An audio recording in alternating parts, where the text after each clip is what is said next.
Welcome, everyone, to our session as part of the 2021 edition of Cyberweek. Very excited to see the presentations from some of our new voices in ODR. We have presentations from students at Pepperdine, at Santa Clara University, and at Moritz Law School at Ohio State. So I'm very excited about what we're going to do today, and I'm going to get out of the way. Now, I don't think we've previously discussed which order we're going to go in. So this is exciting for all of them because they don't know. It's like the wheel of presentations. And I have decided based purely on the order of the video in my Zoom that Hassan is going to go first. So would you be willing to kick us off and walk through your work? Yes, thank you, Hassan. happy to do so. Firstly, thank you so much for inviting me to speak today. I'm really excited about this. The class was awesome, not just because of the content, but also it introduced us to the world of online dispute resolution in law school, which I think should be really a mandatory course at this point, particularly not just because of the wide application of it in our systems today, but also because I think it can and will play a huge role in the future in pretty much like every industry. Having said that, the presentation today, I'm just going to go through the overview of my paper. I'm going to talk about the setting and then the challenges, the system, the process, the difficulties, advantages, some ethical concerns, and then finally the future considerations. So to start, I focused my paper on Gezira Sporting Club. If any of you have been to Egypt, sporting social clubs are a very popular concept. And essentially, they offer various sports programs there that include like soccer, tennis, golf, equestrian, volleyball. And they also have many buildings to accommodate for the social aspects of the club, such as a clubhouse, a tennis house, a golf clubhouse, gyms, multiple complexes for social events, essentially allowing people to socialize. The club has around 100,000 active members or 43,000 families. And as a result, obviously, a lot of issues arise. I focused there are three main issues that constantly take place. One, obviously, with the number of people being there and with the club being over 100 years old, parking does remain an issue. It's very scarce. Dogs and cats are very popular too, and there are specific areas designated for them, but of course, not all of them are well behaved, which creates a lot of issues between members. And then finally, there are always payment disputes taking place because the club offers food. They have restaurants available on the property, and there are constantly disputes taking place. The issue right now, in my opinion, the one I identified was while the disputes are very common, the only outlet for them is either face-to-face confrontation or taking it to social media and truly blowing the issue out of proportion. When I talk about social media, I'm talking predominantly about Facebook because that's the platform where a lot of people bring their disputes, because it's very easy to create groups or pages. And then a lot of these members are on these pages, 20,000, 10,000 people, and they keep making comments, and it happens all the time. I'd say the disputes, I'm estimating them between probably 25 or a dozen to about 50 a day. They're all, very low value, taking place offline, and oftentimes become highly emotional as opposed to transactional. Typically right now, the way a dispute gets resolved is by taking it to a local officer at the club, and oftentimes a board member will get involved, and this will escalate things unnecessarily because some board members favor some members over others, which creates political problems, very local political problems. And so I believe creating an online dispute resolution system for parking, pets, and payment disputes that can be accessed using smartphones and computers would seriously accelerate the resolution process. My aim was for the resolution process to not go beyond 1 to 3 days, and the system would be fully mechanized, the results would be anonymous, and the board would not get involved at all. And this would eliminate any corruption that was previously there. But there are, of course, disadvantages. People are not used to the change and will likely resist probably a new system. And also, while parking, pets, and payments occur every day, there are other more serious, arguably, issues that could occur that are more complex. that the application would not address, making perhaps people not very enthusiastic about using the application to start with. All right, so the stages of the process would be very few, essentially allowing older and younger generations to use it as quickly, because again, it's a social club. There are many age ranges in the club. So having an application that would be very straightforward, very few steps would be the most effective way of handling it. The platform through which the ODR system would take place is going to be entirely online. You could access it through your mobile phone or your computer, and the interface will be very straightforward. To start, both parties must agree to use the ODR application. And here comes for me like the first wrinkle of the process, which is how to get the board, the sporting club's board, to actually support using the resolution process as a first and primary method of resolving such a dispute. And the issue with that is that if they decide not to actually enforce this process, it could really incentivize any guilty party from engaging in the process to start with. So I think having the board be part of the process and enforce using the application as a mandatory step, I think is essential to the success of the platform. Step one would be they would access the application using a smartphone or laptop. They would sign in using their member ID. Obviously, all of the club members would have an ID number, first and last name. And I think it would be important for there to be like a 2-tiered security verification code sent to the registered phone number. That would just ensure to confirm their identity and make sure they are who they say they are. And it's just an important layer of security. Step two would be, both disputants would check a series of boxes that are aimed at diagnosing the problem. And the purpose of this step is essentially to ensure that the system is fit to solve the dispute and that both disputants are using the application. Step three of the process would then ask each disputant to list the name of the other disputants in order to present the solutions to both sides. And there's also be a place to add photo evidence and like 100-word limit to explain exactly what happened. I thought at first I was not going to include this step, but then after thinking about it and discussing it with Professor Colin, I thought the step was really necessary as it would help eliminate both sides claiming the other wronged them. Again, the point of this, parking, pets, and payment dispute resolution system is that they're very simple, very straightforward. So if one person can make a claim, it's easy to handle. That shouldn't delay the process. So after confirmation, after the application confirms that the disputants are all on the same page, the software will bring together the proposed solution and present them to both sides. Now, since I'm talking about parking, pets, and payments, every one of them would sort of be handled differently. So for parking disputes, the proposed solution would be to pay the aggrieved disputant 1 to 100 LE, which is the equivalent of 60 cents to $6. In Egypt, it would be significant enough to avoid the problem. And here, when I'm talking about a parking dispute issue, I'm not talking about someone who like rammed into a car while they're parked, but instead, you parked in front of a car and you delayed them by 20 minutes, 30 minutes. So yes, £100 would solve the issue, or at least would make the aggrieved party feel like it's okay now, we can move on. So in the application, if the range that the disputant, the aggrieved party and the guilty party, if it overlaps, then the app would match them and they would be able to solve the dispute using the application.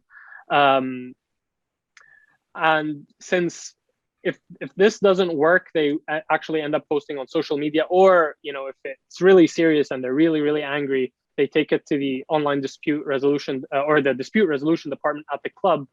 They would really be eager to probably overcome the dispute themselves, considering in this case, the stakes are very low. And so they'll be motivated to accept the low prices. As for pet disputes, these typically arise because, one pet harassed another member or their child. And sometimes a pet can attack another member's food or drink or just cause unreasonable noise. So the proposed solution would also be monetary, similar to the parking one I just mentioned. And finally, the payment disputes would be a little different, because the way I'm thinking about payment disputes coming up is particularly with restaurants. And so instead of, in addition to the 1 to 100 LE proposed monetary solution, there should also be an option for getting a food beverage 50% off, or one free drink, or one free meal, or 1 month. Essentially, using the app, the restaurant will be able to include one of the other desired or proposed solutions they are willing to offer, and the aggrieved party would list one of the things they're willing to accept. While there are other non-monetary solutions that are likely effective, especially with parking and pet disputes, such as not allowing the member to park, or the pet not being allowed to enter the property for a while, I think it goes beyond the scope of these particular issues. This could be, like, I feel, a next step to the application. Finally, the application to produce a ticket of the result obtained and the receipt would be emailed to both parties in order to ensure that both of them agree to what happened and are essentially on the same page. Finally, assuming that the process continues between both parties, the guilty party enters their credit card information and then they pay the aggrieved party. And in the case of a restaurant, an email would be sent confirming the option, whether it's a 50% off meal or perhaps a QR code. And then both parties would enter the last page, which should allow them to rate the process on a scale of 1 to 10. And this step would also include a comment box for things to improve. Now, of course, there are many difficulties that arise with this program. Essentially, people just being unwilling to use the application. I think that's the one that first occurred to me. Especially older generations, I'm thinking, like, my parents would, it's just such a foreign concept to use technology to resolve the dispute, as opposed to just taking it out on the person right in front of you here and there. So that would be, one of the first complexities. I'm also taking the culture into consideration. Another would be people thinking the application is unfair. And that would arise because either they think they are also an aggrieved party while they were a guilty party, or because the situation developed beyond just the dispute, they started, swearing at each other. And then, of course, their privacy concerns will be present. And then, the ongoing fear of people taking it back to social media again while the process is ongoing is always present. And then finally, if the club is unwilling to promote the application altogether, I believe that will strongly deter any user from using the application, and that will be a big problem. The way I'm evaluating the application is essentially, if the application fails to yield a high success rate, it will have to be modified. And because a low success rate would essentially defeat the purpose of having the system to start with. And the way I'm evaluating this process is essentially customer satisfaction. If at the end, when this final page is presented on a scale of 1 to 10, people are placing 5, 4s, and 3s, then it's obviously something's wrong. And the comment box would really help improve the application in that sense. Another metric that will be used is the application's effectiveness. And this can be measured by seeing how much time it takes for users to sign up for the process and the speed with which they complete each step. I'm thinking the payment stage is likely going to be the biggest issue, just because in Egypt, online payments are not as normalized as they are here in California.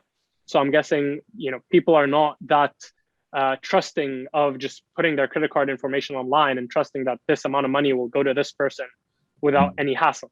But I do have to admit there's been a lot of technological push in Egypt the last few years, and online payment systems have become increasingly popular. So I think that is an obstacle that can be overcome. But also a potential alternative to that would be paying in person with mutual confirmation that the amount has been paid through the app. And then a final way to receive feedback would be a Net Promoter Score or an NPS survey. More specifically, a transactional NPS survey that would be available once the whole process is complete. And it would be composed of one question. Would you recommend this process to a friend or family member? A thumbs up or a thumbs down would both be available, and it would indicate the customer is happy with it or vice versa. And this, clear and straightforward way would really give good feedback and help the creators to improve the application over time. I think there are also several advantages that are really important to consider.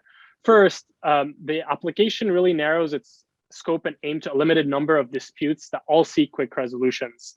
There are plenty of other more complex issues, but the way this is handled with the scope of this resolution process, I think having very limited boxes to choose on each page, allowing each member to do it quickly and effectively is really important. Secondly, the elimination of any physical altercation because of the program. I think, in my paper, I gave examples of the long paragraphs members would post, either demeaning or humiliating, other members and saying in detail what happened and their opinion, and then you'd see comments, and sometimes there would be physical fights between members. And I think this would totally eliminate that. And finally, it'd be completely confidential. I think this is something very important outside of the board's control or the club's control. And this would do two things. Essentially, it would eliminate any undue pressure from the board, and it would also give a lot of people their time back, having to avoid sitting down and solving these disputes face to face. Finally, ethical issues are inevitable. And that's why nothing will be shared with the club at all.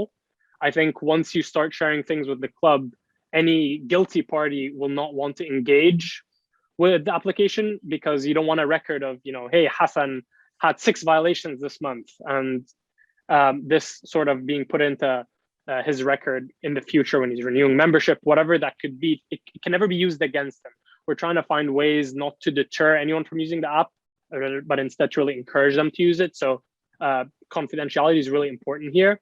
And then obviously the point of the application is not sort of a punitive action or a reprimanding the users as much as just trying to find a resolution to the small dispute.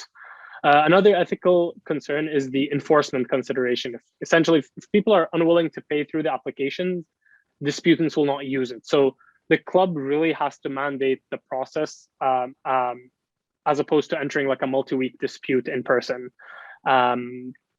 Finally, for future considerations, personally, I think the spread of COVID has last year truly accelerated the need to integrate technology into our everyday lives, and it has already happened on a large scale, even in developing countries like Egypt. And this, developed sort of a technology-dependent world where the internet automates, very few functions in everyday societal life. So moving disputes such as this one to an online format is truly inevitable. When it comes to disputes that are so narrow and monetarily small, such as namely parking pets and payments, I think they'll likely be moved even quicker to an online format, while other more complex transactions will take more time. Considering the government in Egypt has already started doing that with parking and speeding tickets, I think by moving the bulk of disputes and processes to an online format, it will only follow that clubs such as Zero Sporting Club would do the same. That's all I have. I'd love to hear your comments and feedback. Great presentation, and I love the paper a lot. So what comments or the questions people have for Hassan? I had a couple questions. Sure, Sarah, please. So this first one just goes to my ignorance of how sporting clubs work in Egypt. So no, I apologize. So how do individuals become members of these clubs? Like, are these clubs part of the community? Are they private? Are they tied to the government in any sort of way? So this has to do a little bit with the history of Egypt. Essentially, they were private clubs. And then in 1952, after there was essentially a coup that happened in Egypt, and everything was owned by the government. And one of the things that was not private anymore was Gezira Sporting Club, because it used to be reserved for the British forces that were living in Egypt. And so the club grew tremendously during this period of time, especially with Egypt's population growth in the 70s and the 80s. And so the issue has become, over time, there were a lot of members started joining, especially with the population growth. So in order to stop that, they started imposing very high fees for entry. It actually costs around $90,000 per person to join. You're probably wondering though, how are there 100,000 active members? And the reason why that is because if you were a member, like say 30 or 40 or 50 or 100 years ago, the renewal fee is actually like $5. for the whole family. So if you're a member and you keep the membership, you get to pay the renewal fee and it's not an issue. So the club in a way relies on people, new members coming in and paying the $90,000 and that pretty much covers the majority of the renovation or anything that takes renewing in the club. Does that help at all? Yeah, that definitely does. Because kind of going off that line, I was curious, like, are there any structural things that the sporting club can do itself to like increase parking so that there's less disputes, or do they have pet policies already? I'm just curious if those are already in place. They do. The issues that the enforcement is very weak, because when you have so many members, a lot of them end up taking it in their own hands. That's one issue. The second issue with parking, it's impossible to solve because Gezira is situated in the center of downtown Cairo. Like, it is actually on an island on the Nile between both sides of the city. So it's a really small place, and the strong urbanization that took place over the last 50 years, nobody thought of creating parking spaces. Who would think of that? But this has created a huge issue. And obviously in the club, a lot of people who live close walk, but anybody else drives in, and it's all man managed essentially, with people standing in lines to and like, it's still done very old school, or people like just pull their brakes down in order for the people to be able to push the cars back and forth and move cars in and out essentially without the owner being there. Okay. So parking's definitely a big issue. It's a big issue. Yeah. Okay, sorry, last question. I'll let everybody else Go talk. for it. So who would be kind of in charge of like running this app? Like, would the sporting club be, or would it be a third party? Like, if there's technical issues? My thinking was a third party. I actually don't want the club to get involved at all, simply because the scope of the issues is very small. It really doesn't require the club to get involved. And I know in Egypt, they're very skeptical of anyone in the club getting involved and leaking information, and the privacy concerns are not great as to a like an existential sense, but more so like, I don't trust the club to handle that. So they'd be much more comfortable if a third party probably handled it.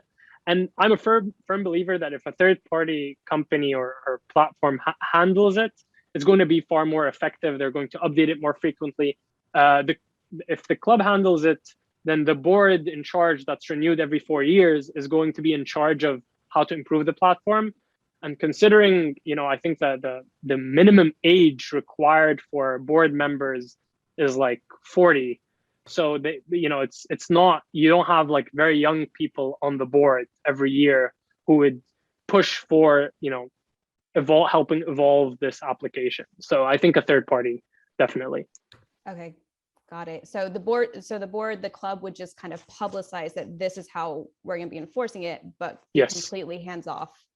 Yes, exactly. Okay. And to give like a tiny example, right now, actually, because of COVID, they introduced an app that's very similar to, it's like a combination of like Venmo and Apple Pay. It's called Fawri, and the point is, touchless, like points of contact to pay using your phone, essentially. Either through there is the Apple Pay function is not available in Egypt yet, but it's essentially you go on the app and you click the restaurant you want to pay the money to, and then you just click and it goes through. There was a huge pushback, but after COVID, the board just pushed it and it's through. So it just goes to show that like people are relying more and more on technology, even the older generation. So it's getting there. Great, thank you. Absolutely. Yeah, just to piggyback on Sarah's questions, which I thought were great. How do people like reserve tennis courts and reserve tee times? I mean, is it already on an app? Is it all digitized? No, that you go in person. You go in person. So, and that's one of the issues actually, is that, if a parent has, a tennis prodigy who plays there every day, they're, because of their influence and depending on how much they tip the people who handle the maintenance for the tennis courts, etc., right, they get priority, and it's often unfair and bureaucratic and problematic. Well, it is interesting. You talked about corruption, and yeah, I mean, obviously, you can always slip slip an extra bill to somebody and, get a better tea time or whatever. Yeah. Obviously the administration of who's going to run this app, it's very important that they, not put their thumb on the scale. I think that's one of the reasons why you want it to be separate from the leadership of the sporting club. Yeah, absolutely. Yeah, because trust could be undermined pretty quickly. Any other questions for Hassan? No, please, Bob. Yeah, hi, Hassan. Couple questions. Hey. How are you going to separate statistically satisfaction with the results of a particular dispute? My guess is that if disputes go the wrong way, or if the personal feeling is it's the wrong way, satisfaction will be ranked pretty low because these tend to be slightly emotional, and you'll need some methodology for separating those out if you want a clear result for satisfaction. The other thing is what you might do is using a third party is a good idea. Develop some criteria that the board can agree with in terms of how they're going to evaluate a third party. And once you get that agreement in terms of that we trust the board, here's how we evaluate it, and maybe there's a once a year review process, you might be able to get them to buy in a little quicker. I really like the having to develop a criteria for the board to evaluate the application. I think that's very effective because that will actually, when new boards are elected, there's a current election taking place right now, and it's a total mess on Facebook because they're insulting each other. It's getting very, very bad. But the point is, I think with every new board, they can essentially get together and have that criteria and assess the application. So I think that's very important. I also love the point you brought up about the customer satisfaction one, because I have considered it. However, my thinking was because it's such a small dispute and the emotional component is quite minimal as compared to other more serious disputes. I'm hoping, again, I have no way to know this, this would be overcome, that even if they are the guilty party and they're the ones who are paying at the end of the day, it wouldn't really be, they wouldn't just give it a bad rating because they were the guilty party. But I'm not sure about that. Well, that's supposed to be the jujitsu of the Net Promoter Score question. How likely would you be to recommend this to a friend or family member? You're trying to get them out of the head of their particular case and think about, if someone you love was in a situation like this, would they use the process? But Bob, your point is well taken. I mean, if somebody gets if they want money back, because a dog bit, their grandma, and then they don't get any money, they're probably going to say, I didn't like this. But the other thing I think of is if it's a third party, they're going to have to get paid, right, to run the system. And we're talking about relatively small amounts of money. So it's not like they're going to get paid out of, if you're $1 to $6, how much is somebody willing to, pay out of that? It's going to have to be the board that takes the money out of the new $90,000 subscriptions, to pay for this. So I guess the pitch that you could make to the board would be, you don't want this stuff to play out in public. This is going to be bad for the brand of the sporting club. It's going to, other clubs may make hay of it. It may get into the media. These are probably fancy, influential people. They don't want to have their business in the streets. So I think the confidentiality aspect of this may incentivize the board to put a little money against it because, that would be a value. Absolutely. And I do think the app does have potential to run ads, especially for the restaurants and different entities that are in the club. So that could be a potential revenue for the app that would essentially enable, if I were the one selling the application, would enable me to offer it for free in exchange for the data that they're offering for me to improve the application. Okay, I like that idea too. Yeah.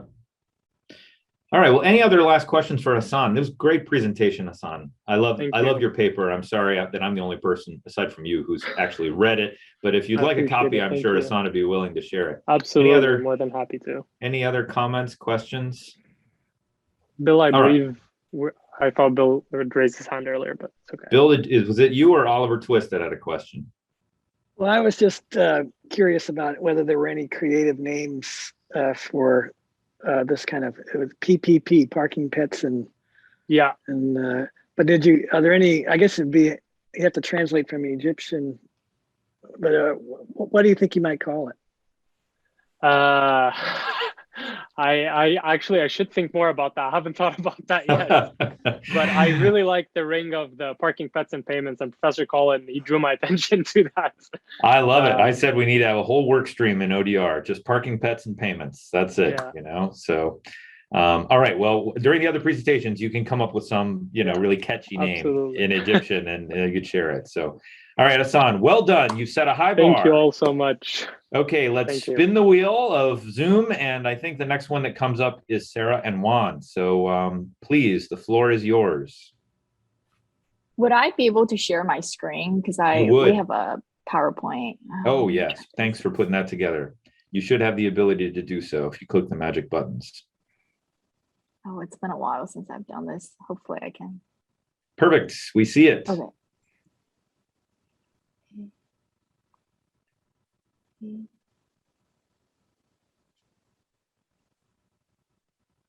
Okay, do you guys see the actual PowerPoint? Thumbs up. Okay, perfect. So first of all, thank you for the invitation. It's a pleasure to be here. My name is Juan, and I am here with my colleague, Sarah, and Joseph, who was supposed to be with us today, but he has another obligation that he needs to attend to. So the three of us are third-year law students at The Ohio State University Moritz College of Law. And then last year, we all took mediation clinic and were exposed to text-based mediations. And we actually did our class project on preparing mediators for online text-based mediations. And then as part of that project, we wrote a research paper on that. And okay, so over the past, especially 2 years, with the impact of COVID, there has definitely been a proliferation of online dispute resolution programs, and our research mainly focused on text-based mediations, which may take place either synchronously or asynchronously. So some of the big questions surrounding ODR: what disputes should ODR be used for? Who should implement such programs? What should training look like?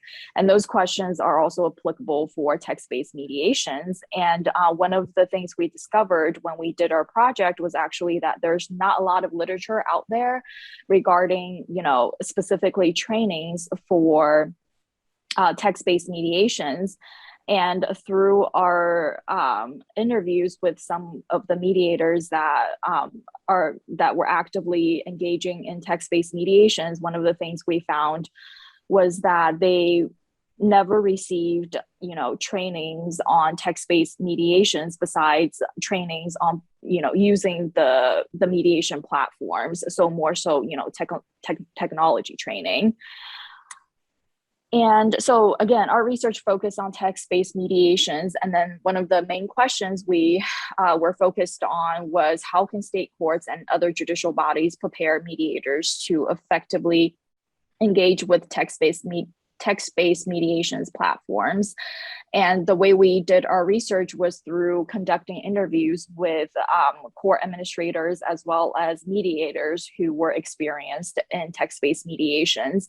And through their perspectives, we were able to, in addition to existing ODR literature, we were able to discover, some of the advantages and disadvantages of text-based mediations. And based on those advantages and disadvantages of text-based mediations, we were able to come up with recommendations as to what trainings should look like for mediators who want to get started with text-based mediations. So some of the advantages of text-based mediations, obviously it's done through, an application through technology, so it can be resolved anywhere. So a mediator can just, pull out his or her phone and start engaging in mediation. Also reduce costs and resources, time for reflection. So speaking from personal experience, one of the things I found was particularly difficult with in-person mediations was that I didn't always have time to reflect on what the parties were telling me. But with text-based mediations, because you're getting this text message from someone, you have more time to, sit on the message and reflect what you're going to say. So in that sense, it's definitely an advantage. And simultaneous caucus. So with in-person mediations, you would have to conduct a caucus separately. But with online, with text-based mediation, again, since you're chatting, you're texting someone, so you can conduct those caucuses simultaneously. And you may also, receive information from the parties that are helpful in terms of, moving the mediation process forward. And some of the disadvantages of text-based mediations are pretty obvious. Technology can be a beautiful thing, but if you're texting someone, you're losing that face-to-face connection that you're able to form with the parties. So lack of emotion, lack of body language, one of the things I found was particularly surprising was how much I was relying on the party's body language to, figure out how they were feeling, what they were, where they were at in the mediation process. And also miscommunication is a huge thing. A lot of things when you talk to someone verbally, you're able through your body language, through explaining things, there's less room for miscommunication. But with texting, what you think you're conveying may be interpreted differently, and there's no way for you to tell. And also gauging parties' competencies. So there's just a lot more for you to assess if you are to conduct an in-person mediation as opposed to, doing text-based mediations. And just generally speaking, party engagement, with in-person mediations, you're setting aside a time frame, from 10 a.m. to 11 a.m. we're conducting this mediation, and the parties are engaged, you're engaged. But with text-based mediations, specifically asynchronous text-based mediations, sometimes the parties may take 24 hours to respond, and time adds up. So party engagement is a huge thing. So obviously, platforms, mediation platforms are important for online text-based mediations. And through our interviews with the mediators who are actively engaging in text-based mediations, a lot of them said that they had received trainings on how to use those platforms. So there are a few like ODR vendors out there that specifically make those text-based mediation platforms. So one of the things we thought would be helpful was to, coordinate platform training with those ODR vendors and developers, because they're kind of the backbone of text-based mediations, basically. So you can receive technical support from them, as well as, data collection policies and confidentiality. And another thing we thought might be helpful was that with those ODR platforms, perhaps there should be a feature for mediators to practice, and based on curricular learning objectives, just so that they're ready for when it comes to real cases. And also implement a structured feedback and platform experience and then, just receiving that feedback from mediators about what features work and what features don't work, what features should be, how features should be improved. That's really important as well. And I am going to hand it to my colleague, Sarah. Thanks, Juan. So as we interviewed mediators and then taking from our own personal experiences mediating over text-based platforms, we began to see three common themes emerge about unique challenges with text mediations. And we were particularly interested in how mediators overcame these challenges. learning about their experiences was very instrumental in the way that we would later create a model training curriculum for these text-based mediations. So this first challenge dealt with beginning and maintaining party engagement during the asynchronous mediation. Now, the lack of physically seeing each other and the fact that mediation was ongoing and asynchronous, it naturally contributes to parties being unresponsive. So we learned some techniques and tools that mediators relied on to help these parties be engaged on the platform.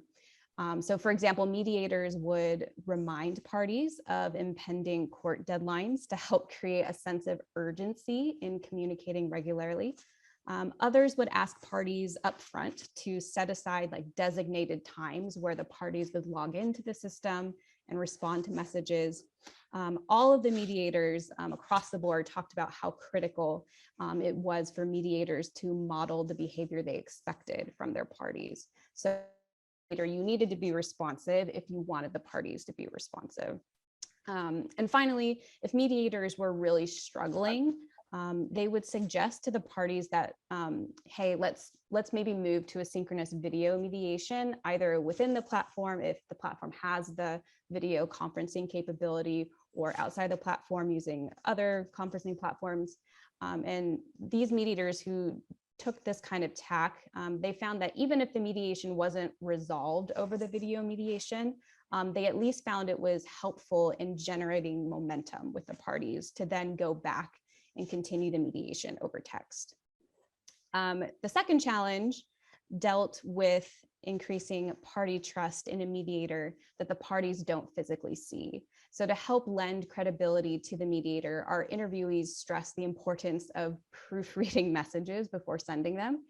There's nothing quite like having your messages riddled with spelling and grammatical errors to decrease confidence in you as the mediator. We also learned that using clear, simple messages and avoiding legal jargon and lengthy messages could also increase trust by not confusing the parties. And then finally, our interviewees noted that the next challenge was kind of pacing the mediation over text-based platforms was a little different from pacing during in-person mediations because of the greater likelihood of confusion that can develop over stacks and stacks of asynchronous messages. Mediators, our interviewees suggested that you ask only one question at a time when you're conducting text-based mediations, that you take on only one issue at a time, and especially that you wait for parties' responses before moving on to another question or issue. And so occasionally text-based mediations can take longer and they're drawn out longer. And so it requires a lot of patience as you pace that mediation and to really be on top of the issues that you're covering with the parties. So from the interviews and research that we conducted, we've designed a model training curriculum for text-based mediations. And I want to just also emphasize something that Juan said. We're specifically kind of looking at court-connected ODR platforms for mediations that are going on. So this curriculum assumes that mediators have already received kind of traditional mediation training, so they already know how the mediation process works. So we're assuming they have that basic foundational knowledge of how mediation works. And so essentially this curriculum is to supplement that basic mediation training. And the main training goal is to introduce mediators to an online text-based platform and make them aware of process or communication adjustments they might need to make to effectively mediate in an asynchronous text-based environment. So we identified kind of 3 learning objectives that we wanted for this 3-part training. So the first, like Juan was saying, is for mediators to comfortably navigate the platform. The second is for mediators to identify potential process or communication obstacles that may arise on the platform. And then to finally practice putting these 2 pieces together, their platform training and their mediation modifications in a simulated mediation micro exercises on the platform. So first, starting with this platform training component, based on some ODR platform mediation training that we've seen and heard about from our interviews, we felt that this training part can be accomplished best by just having like a previously recorded asynchronous demonstration or walkthrough of the platform, some sort of like video to show mediators who are learning about this new platform kind of how to use it. And this can be put together by, like Juan was saying, by the developer or the vendor or someone from the court who feels knowledgeable enough to point out important features of the platform. And so some of those features may include different messaging channels, how to find them, how to upload documents, draft and sign agreements, things like that. The second component of the training would also be a previously recorded asynchronous module that points out the advantages and disadvantages of text-based mediation, like Juan was saying. It also providing some examples of process and communication considerations for mediators. And then this module would also incorporate like knowledge checks throughout to ensure that the mediators can identify the why behind these modification suggestions that we're giving. We felt that this type of instruction was important to keep in the training because it gets mediators to start thinking critically and to really understand the why behind some of these different process tools that we're suggesting that they use, because there are some key differences in in-person and video mediations as compared to text-based mediation. And then finally, the last training component would be like a mediation.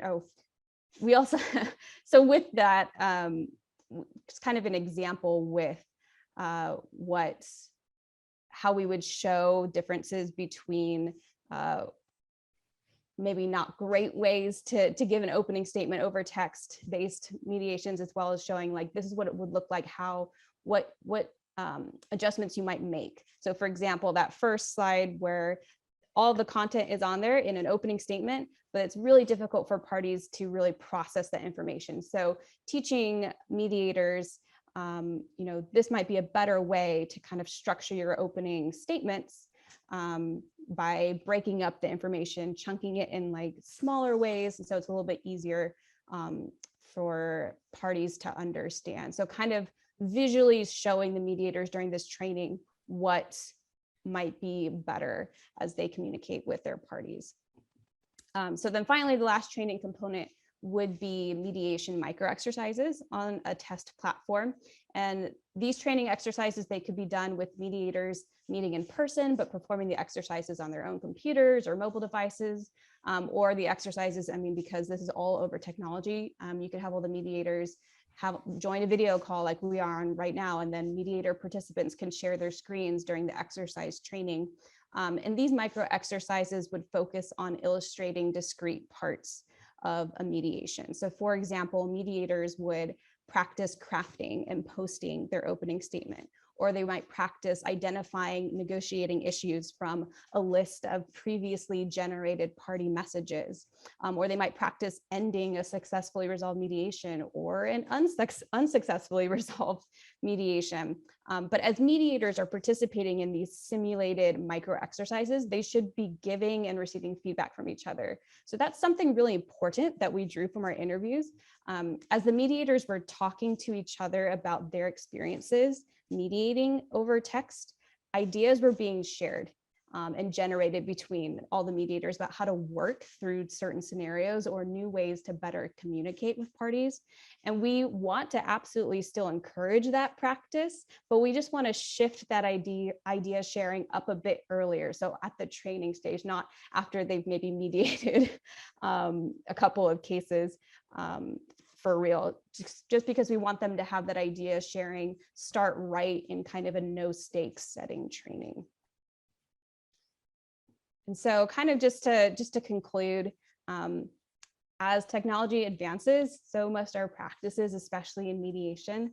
And like I said, this isn't revamping or reinventing the wheel when it comes to the mediation process. It's really building on that and taking our mediation principles and adapting them to new technology. And especially like with Juan and I and Hassan and all of us who are in law school currently, as we embrace technology, it's so important to incorporate that in like law schools as well, because we are, future mediators, we are future online dispute resolution process builders.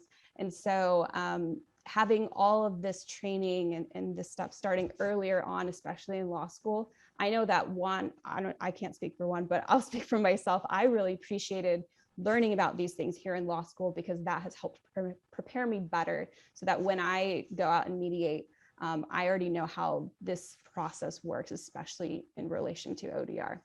So that's our presentation. We are happy to take any questions or comments. Wow, Sarah and Juan, are you in the right place to communicate that message? This is like the most receptive audience you will ever have for that presentation. So you're dead on the money. So who has comments or questions for Sarah and Juan? Bob, please. Yes, well, nice presentation. I would, first of all, being a founder and developer of a completely asynchronous platform, I think it's a little limiting to just say text-based. It can be asynchronous, it can use any device, but text kind of brings up the image of text messaging or chatting.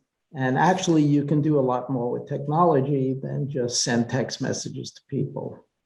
And at Next Level Mediation, we've developed a platform from preparation and intake to prioritizing people's objectives, to prioritizing their alternatives, to online negotiation, all in one platform, right? And you can do this on your mobile phone, you can do it on your laptop, or if your Samsung TV has a browser, you can do it on that. It doesn't really matter. But the important thing that you mentioned, I think, is the fact that it's asynchronous. And I think that, again, just to reinforce what you said, helps a lot because it allows people time to think about their particular problem. And you're not forced within a certain time frame, or if you're not as good a negotiator as the other party, you've inadvertently biased the result because you're maybe not as good in face-to-face communication as you might be more anonymously, behind the device. And what I would say is to take a look at what we've developed, because I think just training on how you mediate sending texts back and forth is extremely limiting. And you can do quite a bit more in judging what people really want through that cloud of emotion with other technology that's like ours that's just coming out. So That's an excellent, thank you for that, Bob, I appreciate that. Yeah, Bob, I want to see somebody resolve a dispute through the browser on their Samsung Smart TV. That would be pretty cool. Seriously. I'm ready for that. Yeah, actually, Veronica Cravener, who is a mediator in Franklin County, she used to work with the court there. She's now hosting our Mediate.com podcast, and she just did a podcast on resolving disputes over text. And she interviewed this guy, Jonathan Verk, who started an ODR service called Co-Parenter, and they do a lot over text. And I felt the way you did, Bob. I was like, well, text messaging, how sophisticated is that? There's actually a lot you can do over text. And I think it's also a generational thing. I think my sons use text more than they use email. I think the older generations, we're like, well, of course we use email, that's the default thing. But text is getting so powerful now. I agree with you. I think I like asynchronous communication a little bit better than text communication because I think it's a little bit more flexible. But text, I think ABCD, it's different than text messaging, and text messaging is getting pretty powerful now. And there may be some other things we can integrate into text messaging, but I hear your point. Any other comments, questions for Sarah and Juan? Hassan, please. Yeah, I almost think both text and asynchronous are extremely effective. I think I'm more leaning towards asynchronous, perhaps because I think it's like you mentioned, it's a generational thing. Text is extremely effective for younger people, but also the asynchronous option, can it not be integrated with text for it to be, text and online, for the app to be available on your phone and at the same time on the computer, and both of them being asynchronous? I think this, hybrid platform that includes both would accelerate the process and really, I can speak for my generation, because we didn't really grow up, especially the last 8 to 10 years. Phone calls are not as popular anymore. We're really used to seeing a notification and then just taking time to deal with it is a much more comfortable way of dealing with an issue. Yeah, I mean, you think about oldies like all of the graybeards on this call. There's so many movies now where the dilemma is like, okay, well, how quickly do you text someone after the date? Do you text them an hour after? Do you wait a day? When they text you, do you immediately write back, or do you have to wait? And all of us are like, why don't you just pick up the phone? Just dial them on the phone. What's going on? But so I think it is important for us to understand some of the nuance through these channels. Absolutely. But I think as what Bob was talking about, you can have synchronous text and asynchronous text. Like it used to be on the old days, you would chat and you could literally see the other side typing. You'd see each character. Now they don't do that. Now you get a little pencil that shows when they're writing a text, and when they hit submit, you see the whole thing. So there's synchronous text and asynchronous text, but then there's also synchronous video and asynchronous video. I've seen more platforms now where people record video and then they post it, and then the other person can log in and watch that video and record their own video when they're ready to respond. So I guess the other thing that I would want to say is we're spending a lot of time thinking about training standards for ODR. If you were to say 5 years ago, we're going to train all of our mediators online and they're not going to get together face to face, they're going to learn all their mediation skills online. 95% of mediation trainers would have said that is an absolute no-go. That's not going to work. You cannot train someone entirely online and call them a mediator. They have to be trained face-to-face. Well, now, of course, 95% of trainings are happening online, and people are becoming certified as mediators after 40-hour online trainings. So the questions that you're asking yourself, Sarah and Juan, are dead on. What does this look like? How do we prepare people for the future? And I like what you said about integrating this into law school curricula, because I do agree with this. I think this is what practice is going to look like. I think it's not even just going to be mediation and arbitration. It's going to be legal services going to be delivered through these channels too. So we have to start to think about how do we do that effectively. And I think you really got into the nitty gritty of thinking through what something like that would look like. So I urge you not only to think about this as an academic project, you should circulate this more widely, because I think there are trainers and organizations that might be interested in utilizing some of these suggestions. Jeff, please. The synchronous asynchronous piece is fraught with all kinds of difficulties. First of all, when you're in any kind of a conversation, let alone a mediation, and you're going back and forth, and then all of a sudden it stops on one side, there's an element of trust that begins to kick in. It may just be for a second or two because somebody had to go downstairs to get a cup of coffee, or because they actually decided to take the time to think about an answer, or decided not to think about the answer. But in that moment, because up until then you'd been going back and forth, you'd created an expectation that you'd continue. And it's no different than if you were in a social meeting with somebody and all of a sudden you're in the midst of a conversation, you get up and you walk out of the room without saying anything. There's something that's happened there. So there's an aspect of this where the training has to take into account what are the expectations of the process and the procedure. Yeah, the psychology of absolutely. And the other aspect of the synchronous and asynchronous, let alone your word turns into something that you didn't expect it to turn into, and you didn't stop and read it, and then off it goes, and now you look like an idiot because of what appears on the other side. Of course, that absolutely goes to the competency question. You really should be smarter than that, but stuff happens. But it's really more, I think, from the standpoint of the reflection side and also the cross-cultural, which you didn't mention as much. I think in the future, cross-cultural is really the key aspect of it here.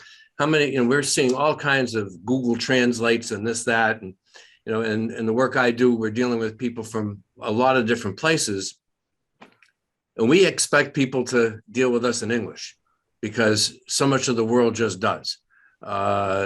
And that's, there's a bias and all the, leaving all that to the outside. But, there are also these translate options which are going on where, if you carry that over into a mediation, you're going to absolutely need time to think and process in those kinds of settings.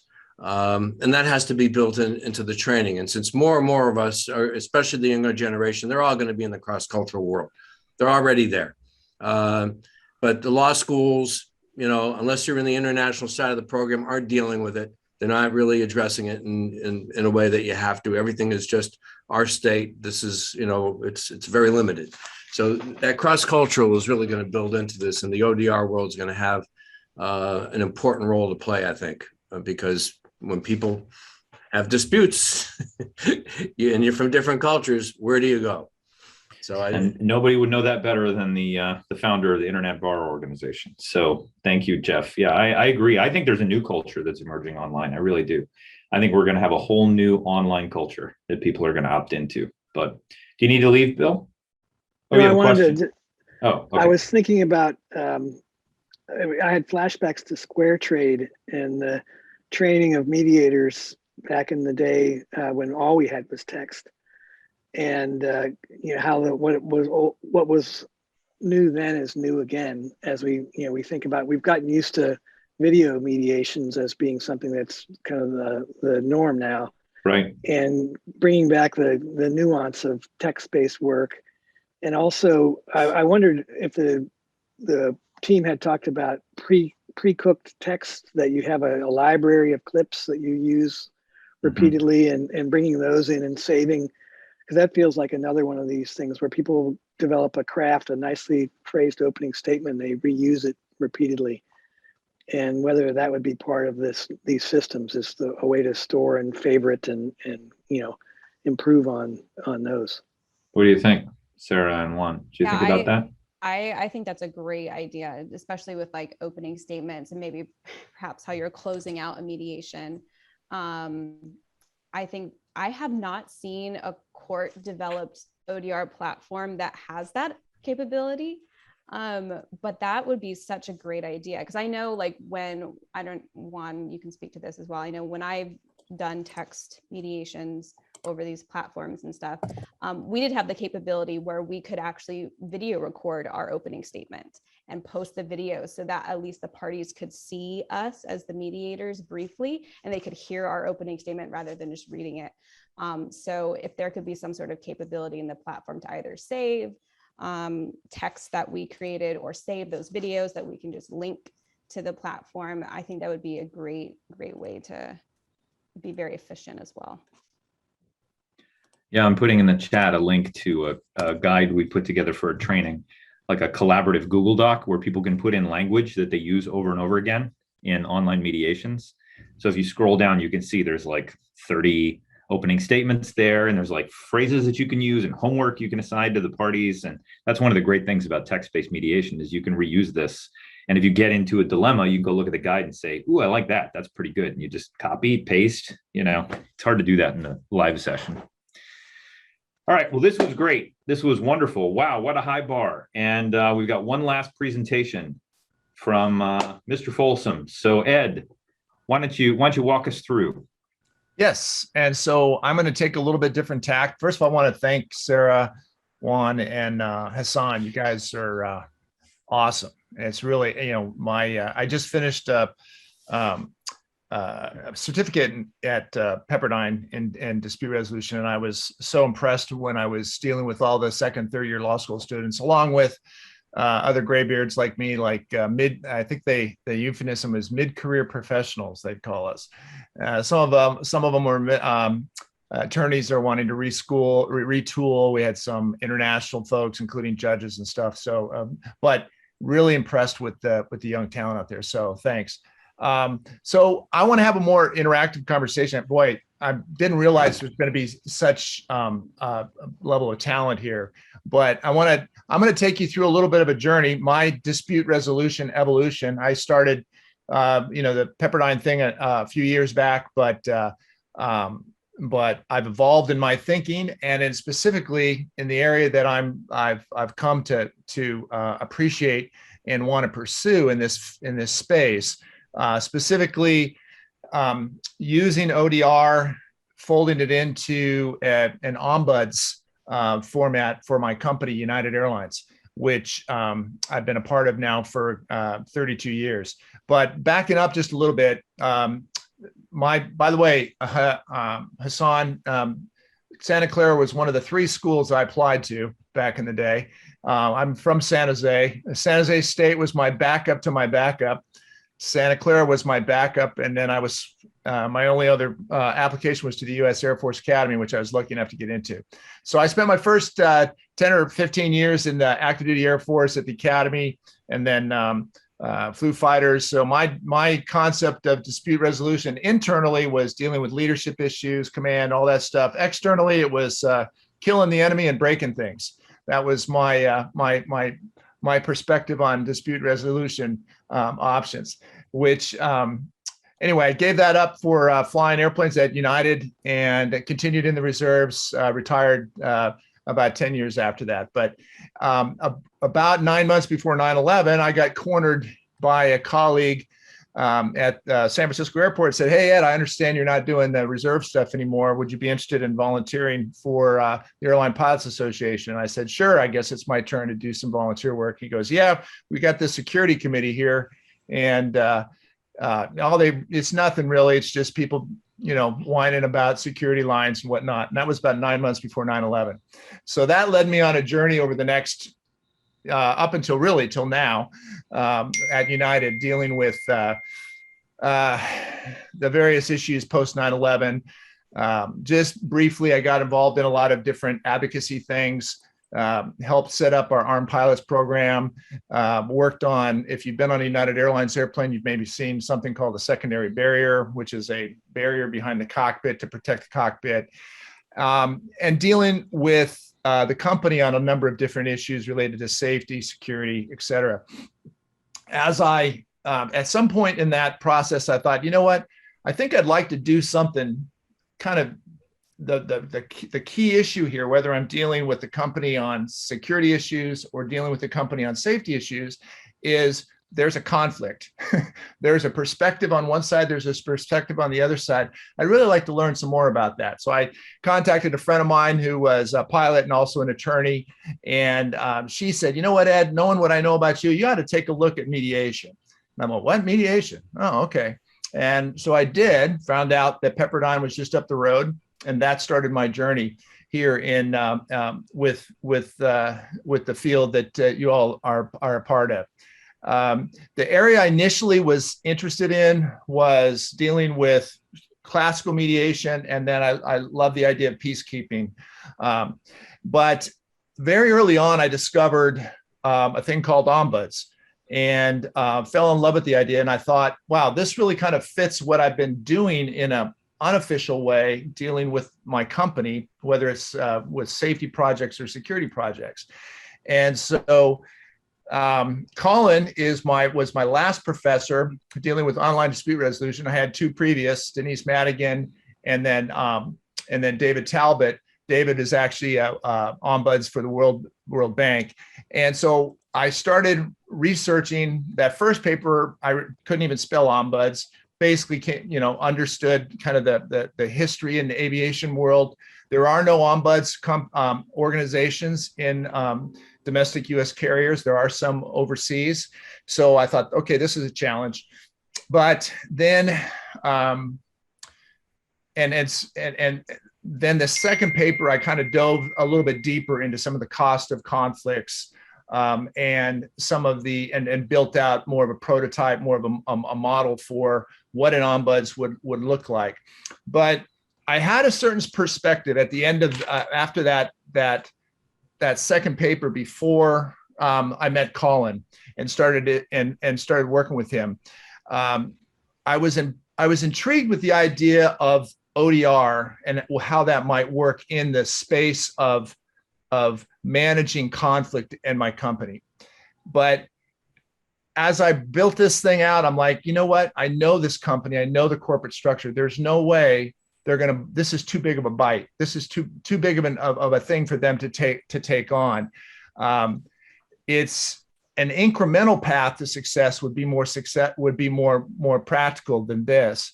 And the other thing that I realized was my perspective was from kind of an inside out, meaning if we could just fix what's broken, and I'm not going to go into detail about what's broken at United Airlines. You can read the J.D. Power rankings yourself, but we've been a little bit challenged historically in customer satisfaction metrics, although we have a very good safety record, et cetera, et cetera. But the area that is keeping us from being the superior airline that we have the opportunity to be is been a little bit beyond our grasp.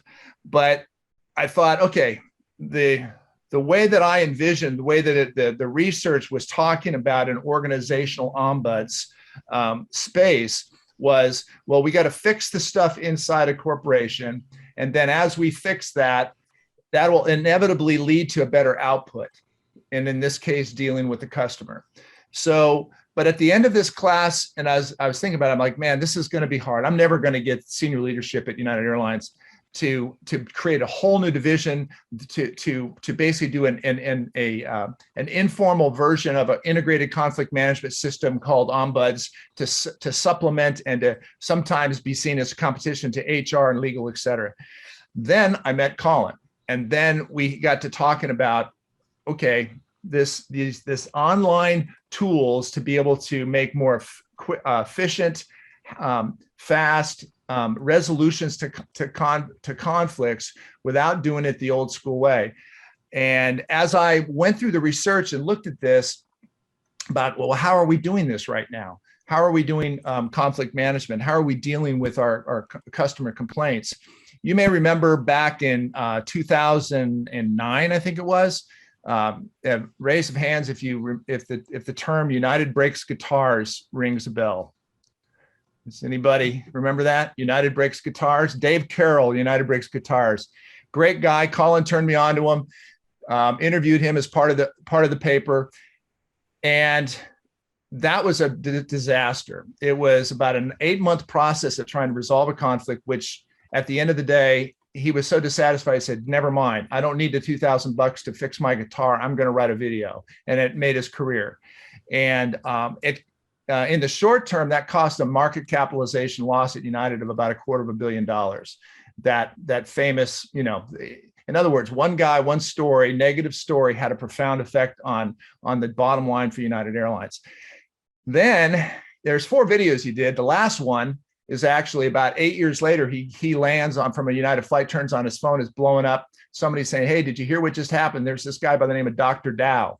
If you remember Dr. Dow back in 2017, the doctor that got thrown off a United Express flight.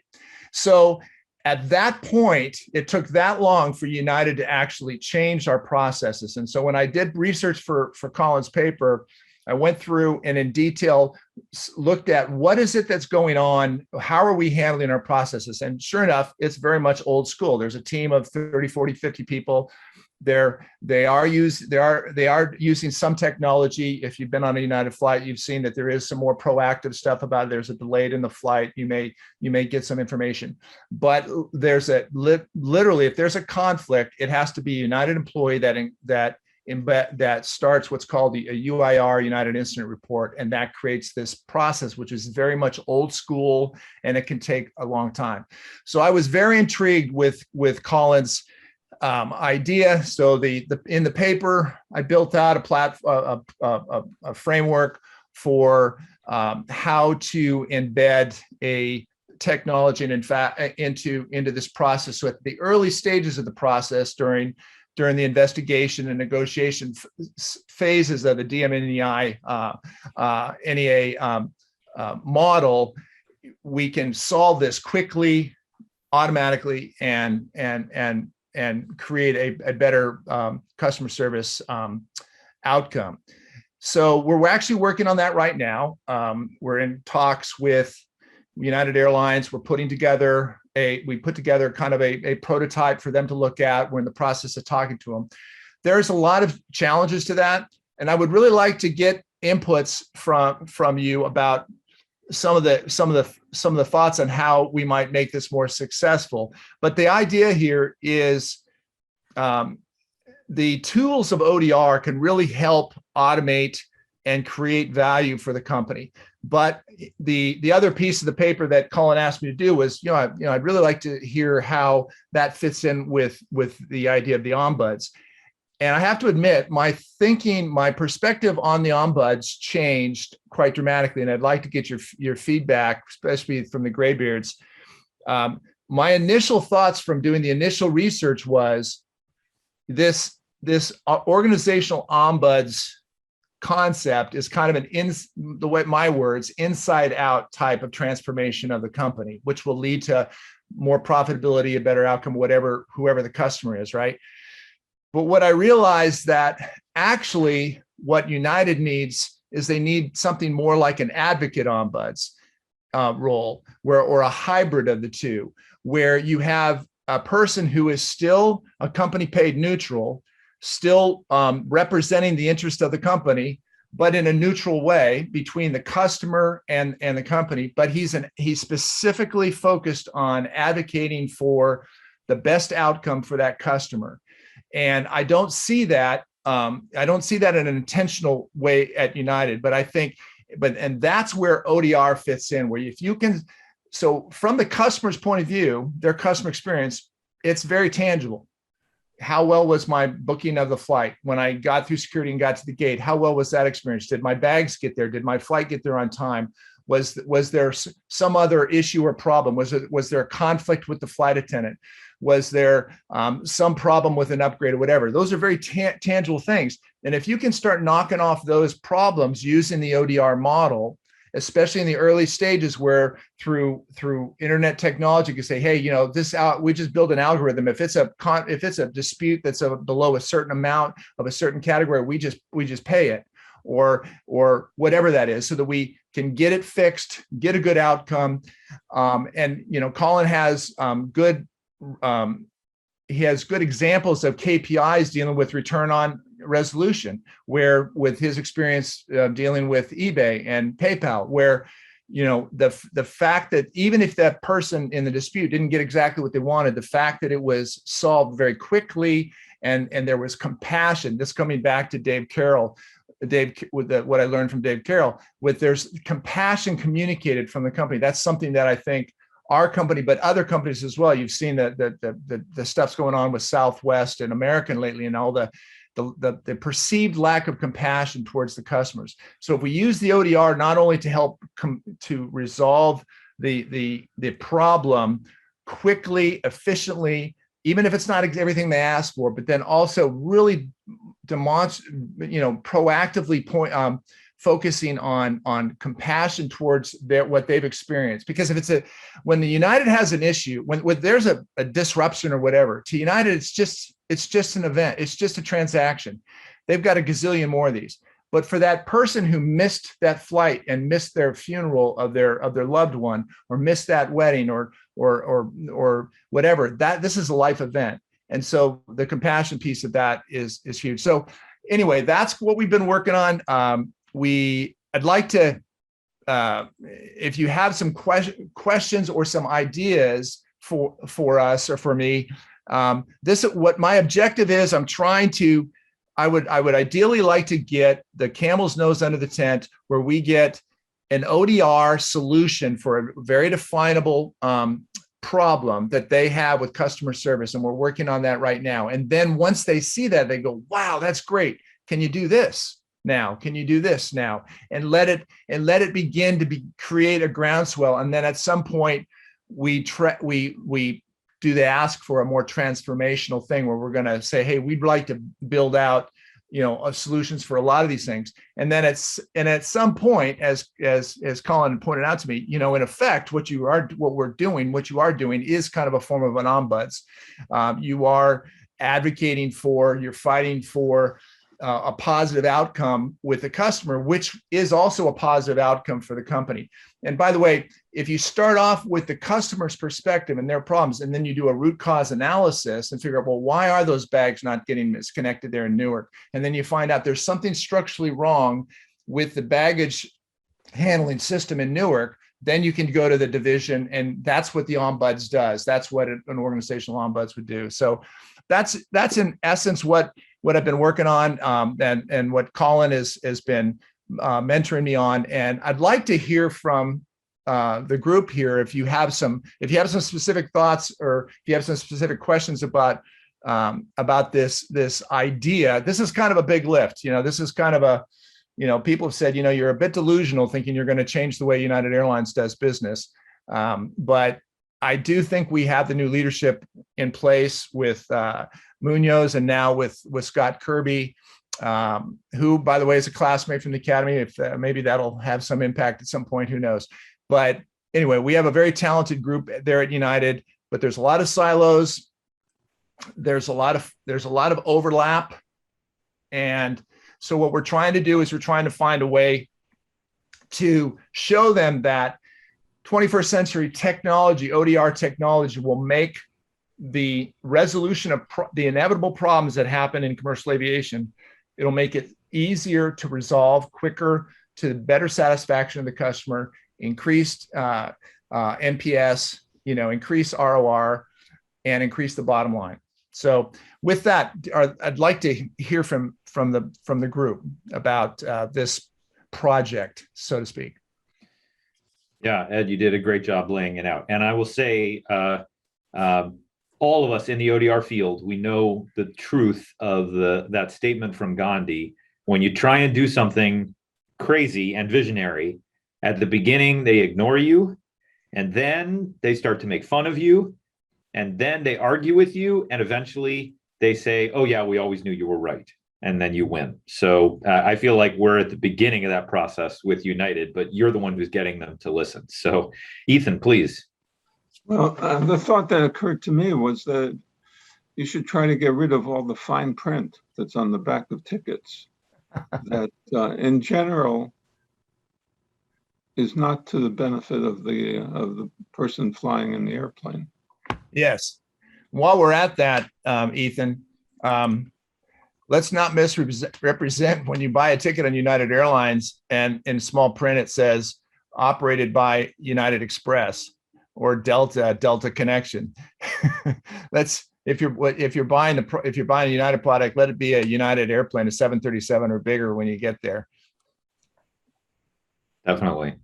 But Ethan, what your broader point with that text, it's not that you want to get rid of the text. I mean, it's not like you just want to take it off the ticket. You want to say that, the legal relationship between United and the customer, most of those legal arrangements are to protect United, not to protect the customer, right?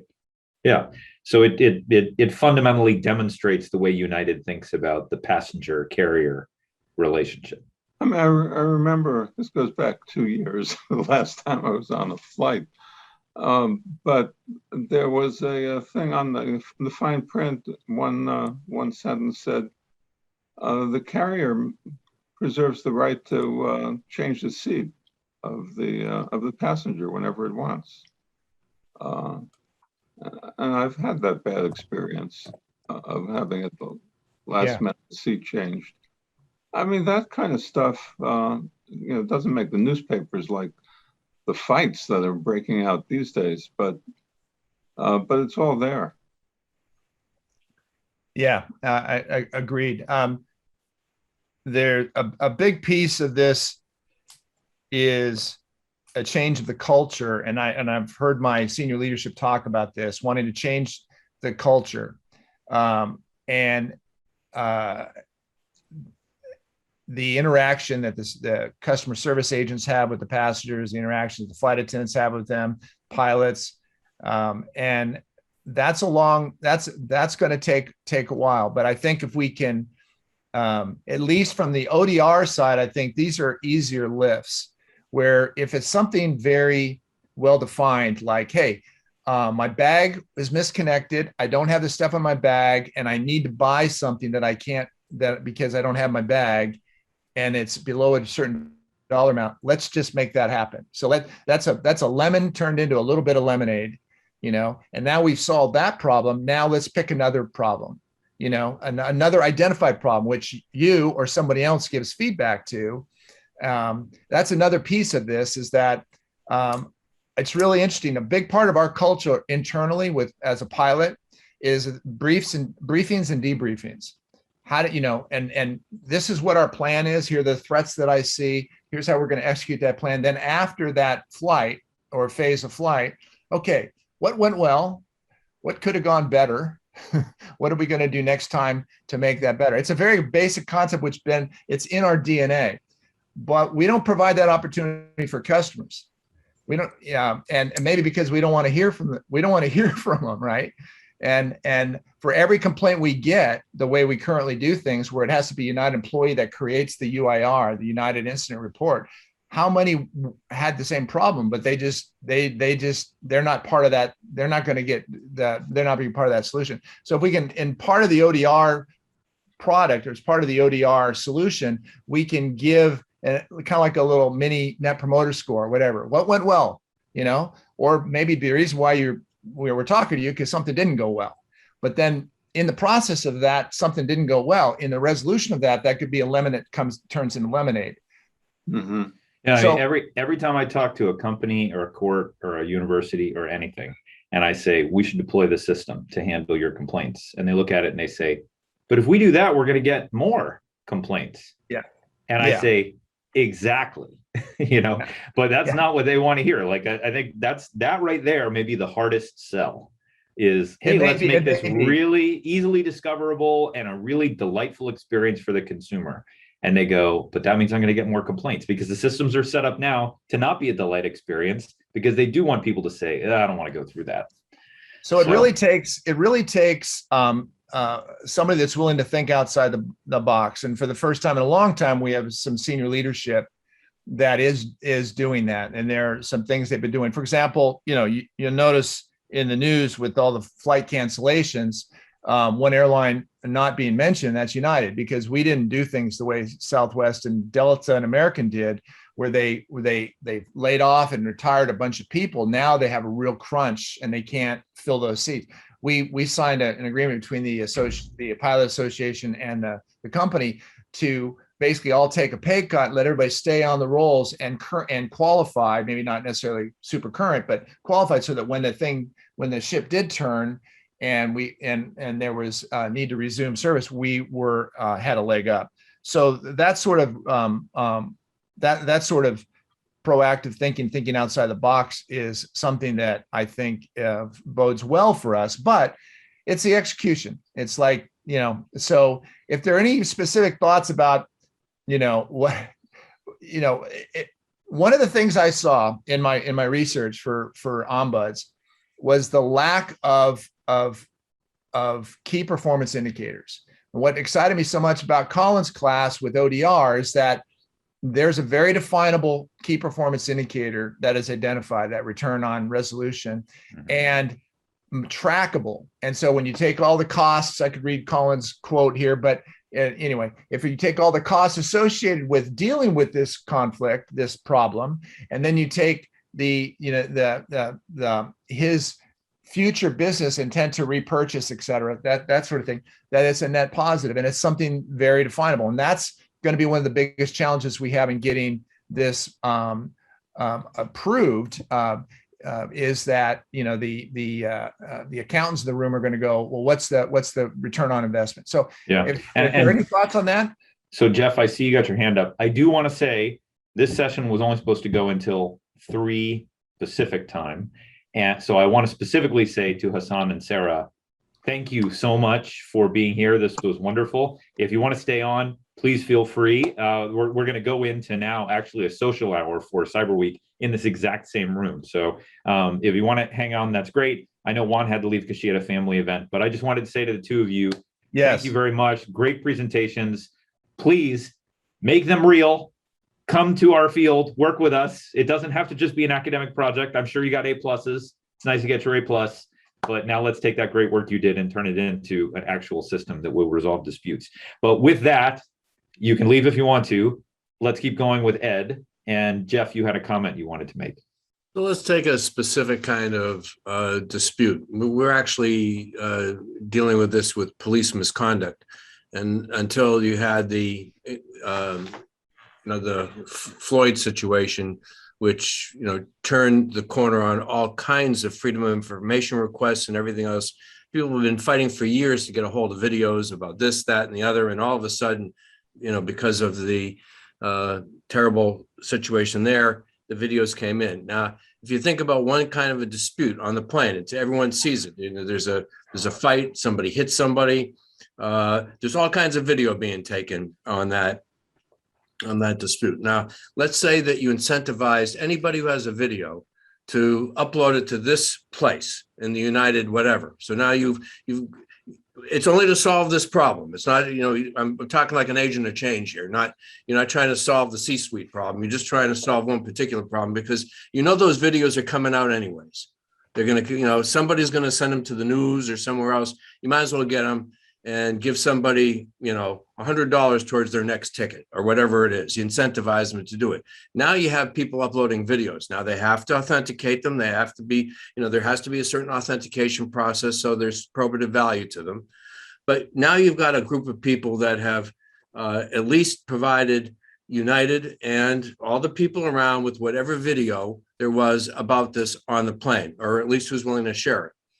Now, if that's all you do, that's a starting point, right? It's certainly got to be in somebody's best interest that that video is all there and gathered at that moment in time, because otherwise it'll be the video that's from the wrong angle that looks the most egregious to one party or another that somebody takes and puts it on the news, and then the dynamic begins to unfold. Yeah. But there, of course, is the beginning point of gathering the facts. Now, where you go with that, I don't know, but certainly a quick resolution between everybody. I mean, when planes are diverted and they land in the wrong place, you not only have one person upset, you have everybody who was on that plane upset, Right.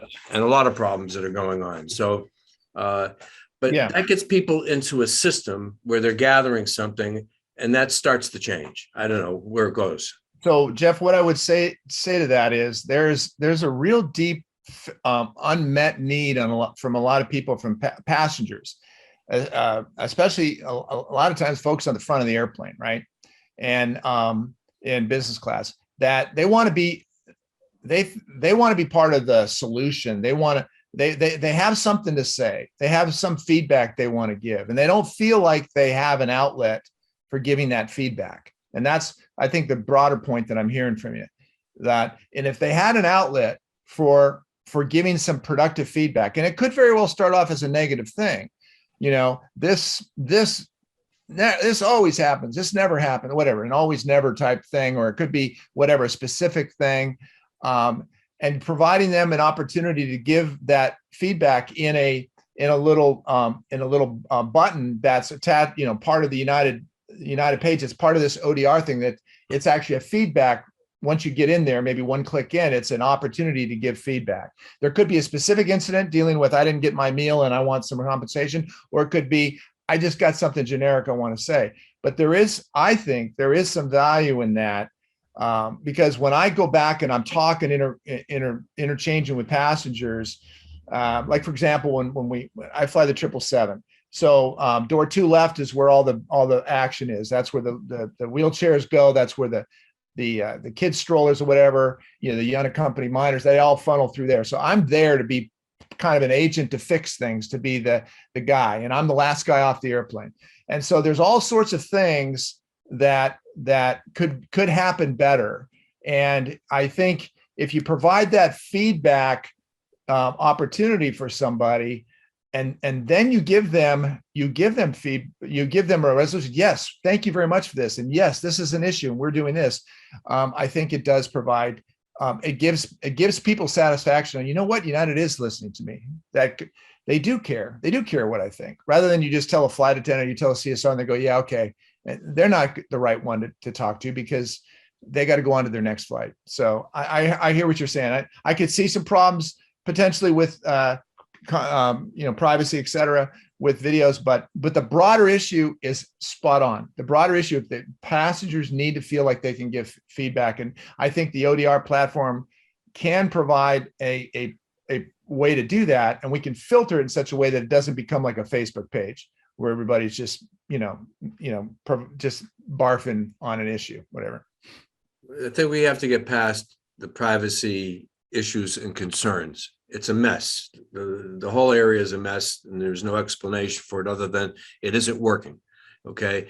Everything everybody knows everything about everybody at this point. It's just, that's the way that it is. There've been enough hacks, there've been enough whatever.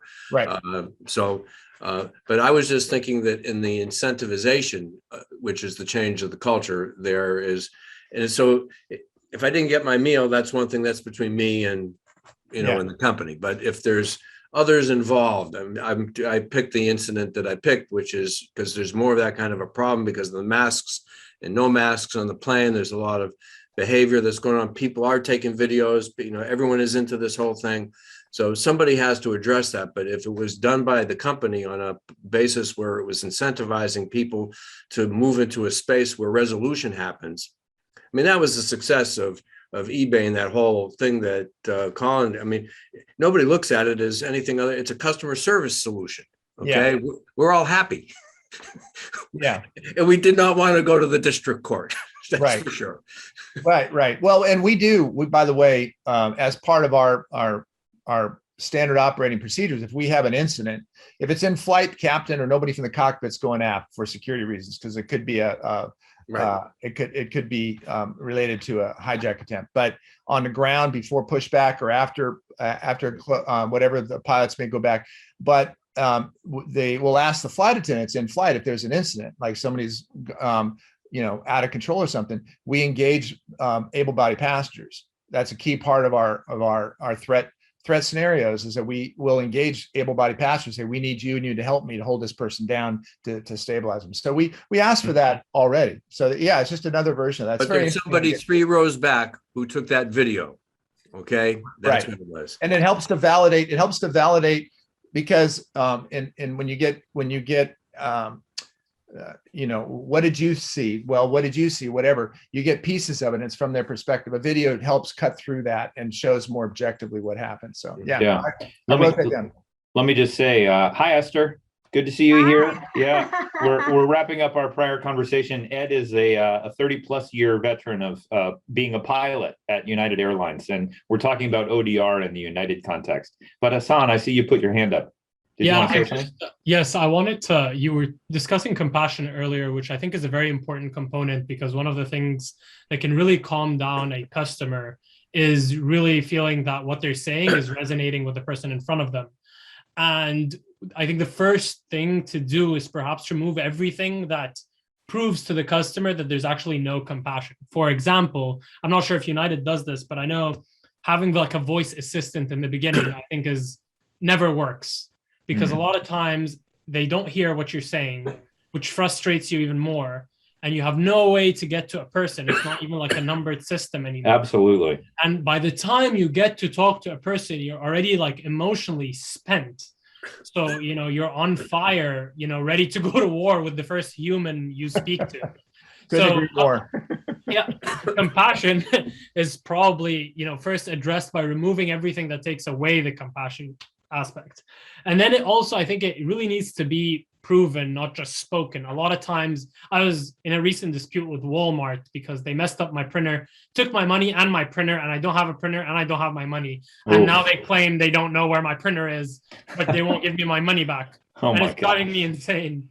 And but when I was talking to them, I could tell that they have a list of phrases or sentences they're supposed to say at different parts of the communication, but at some point they're not really replying to what I'm saying anymore, because the dispute has gone beyond this.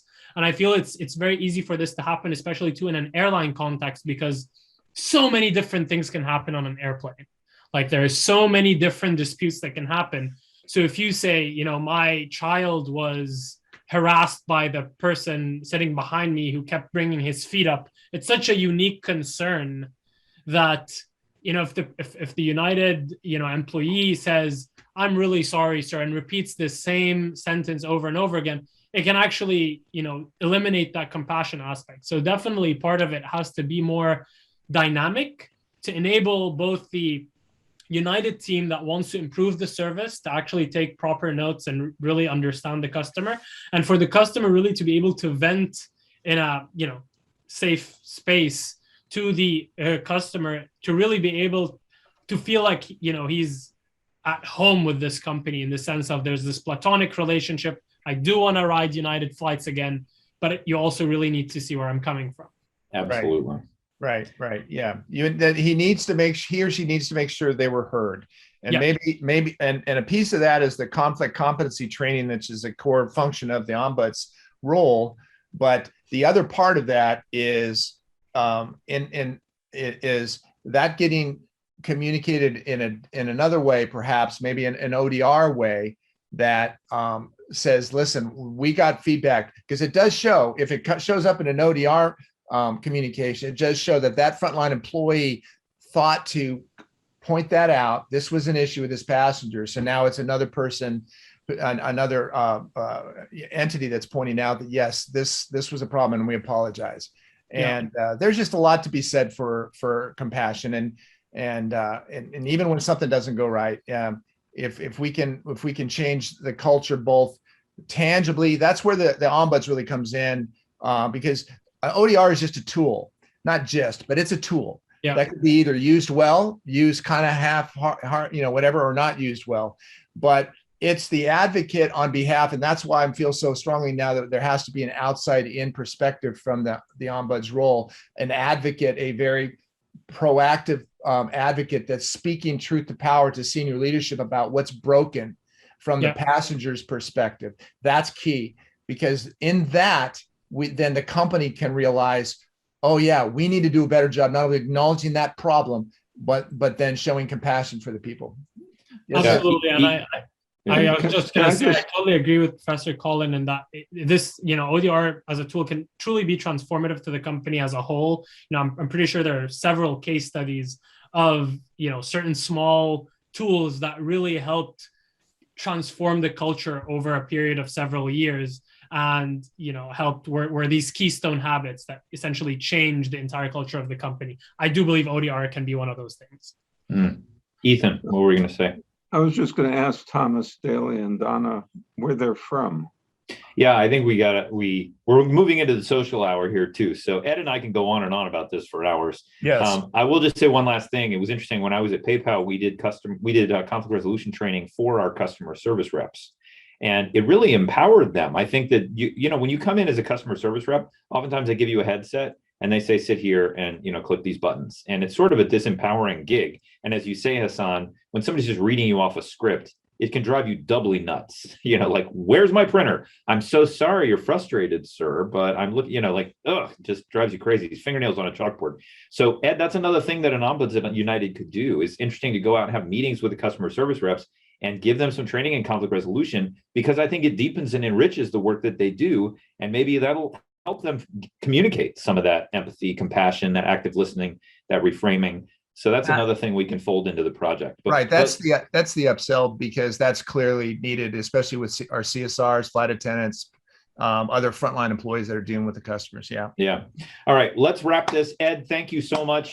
You're going to come back next year and you're going to be able to show off a whole demo of all the ODR tools that United has launched. So we'll give you the keynote at Cyberweek next year. All right. But so Ed and Hassan, obviously we'd love to have you stay on for the social hour, but this is just us going to be chatting about stuff. But you've just given us not even an hour and a half, hour and 47 minutes. So please feel free to get on with the rest of your days if that's what you want to do. But nice meeting you, Hassan, and nice meeting you and talking with you, Ethan. Thanks for all the work you're doing in the field. Pleasure. Thank you, everyone, for listening to me. I really thanks, Hassan. You got it. Cheers. Take care, everybody. All right.